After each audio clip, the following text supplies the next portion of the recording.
তাহলে এইবার আমরা 12 নম্বর প্রশ্নটা সলভ করবো। 12 নম্বর প্রশ্নের মধ্যে কি দেওয়া আছে? 12 নম্বর প্রশ্নটা এমন ভাবে দেওয়া আছে যে বলা বলা হচ্ছে প্রথম জেলে, মানে তিনটা জেলে 690টা মাছ ধরছে, ঠিক আছে? তিনটা জেলে 690টা মাছ ধরছে এবং তারা এমন ভাবে মাছটা ভাগ করলো যেমন যেন প্রথম জেলে মানে তারা প্রথম জেলেটা এমন এত একটা অংশ, ঠিক আছে? এটা অংশ, এই অংশগুলো জাস্ট আমি কোশ্চেন অংশগুলো তুলছি, ঠিক আছে? তোমরা এখন সলভের মধ্যে আমি কিভাবে আঁকাবো দেখো। প্রথমে তোমরা লিখবা হচ্ছে সলভের মধ্যে অ্যান্সার, এখান থেকে অ্যান্সার হচ্ছে লিখবা প্রথম জেলে অনুপাত দ্বিতীয় জেলে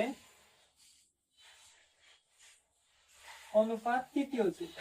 তাই প্রত্যেকটা অঙ্ক এভাবে আমরা সরল আকারে লিখে তারপরে করার চেষ্টা করবো, তাহলে আমার প্রশ্নটা দেখবে প্রত্যেকটা প্রশ্ন ইজি হয়, ঠিক আছে?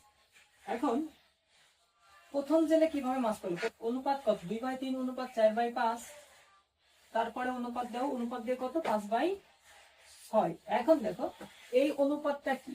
এই অনুপাতটা একটা ভগ্নাংশ আকারে আছে। আমরা এতক্ষণ যা করলাম, আমরা এতক্ষণ কিন্তু প্রত্যেক অংশকে যদি একই সংখ্যা দিয়ে যদি গুণ করি অনুপাতের মানের কোনো পরিবর্তন হয় না। এটা ছিল অনুপাত সম্পর্কিত সাধারণ নিয়ম। এখন দেখো এই 3, 5 আর 6 লসাগু হচ্ছে 30। 30 দিয়ে যদি প্রত্যেক সংখ্যাকে ভাগ করি তাহলে দেখো আমাদের আর ভগ্নাংশ থাকে না। ভগ্নাংশ না থাকলে এখন পরের লাইনে লিখবো হচ্ছে কত? ইকুয়াল দিয়ে লেখা হচ্ছে 2/, ঠিক আছে? এবার কাটাকাটি করো, কাটাকাটি করলে এখানে 5 থাকে, এখানে 6 থাকে আর এখানে থাকে 10।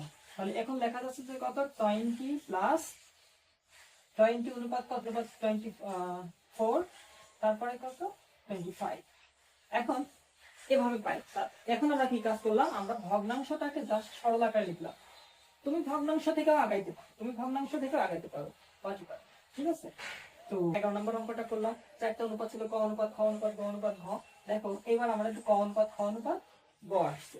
তারপরে কি কাজ করছিলাম? তারপরে আমরা আবার একটা কাজ করছিলাম যে প্রত্যেক অনুপাতকে আমরা এক্স দিয়ে গুণ করছিলাম। তাহলে এবার আমরা লিখতে পারবো যে 20x অনুপাত ছিল 24x অনুপাত 25x। এবার আমরা বলবো শর্ত মতে। তাহলে শর্ত মতে কি বলতে পারবো? শর্ত মতে বলবো এগুলো যোগ করব 20x plus 24x plus 25x equal 69। ঠিক আছে, এবার ছোট একটা ক্যালকুলেশন করো। ছোট একটা ক্যালকুলেশন করলে x এর মান কত? 10 আসে। x এর মান 10 আসলে পরে এখন আমরা জানি যে প্রথম জেলে মাস পাইছে কতটা? 20x, দ্বিতীয় জেলে হচ্ছে 24x এবং তৃতীয় জেলে হচ্ছে 25x। জাস্ট এই যে এইভাবে একটু বলে দিবা, প্রথম জেলে এতটুকু পাই, দ্বিতীয় জেলে এতটুকু, তৃতীয় জেলে x এর মান বসাই দিবা, কাজ কাজ শেষ, ঠিক আছে? একদম 2 মিনিটের মধ্যে অঙ্ক দেখার সাথে সাথে তুমি কোন প্রসেস চলে যাবা, তুমি একদম আগাইতে পারবা, ঠিক আছে? তা না হলে তুমি সারা মানে 3 ঘন্টা ধরে তুমি মাথায় ভাবে চুলকাতে চুল সব শেষ হয়ে যাবে, তারপরেও কি তোমার লেখা শেষ হবে না।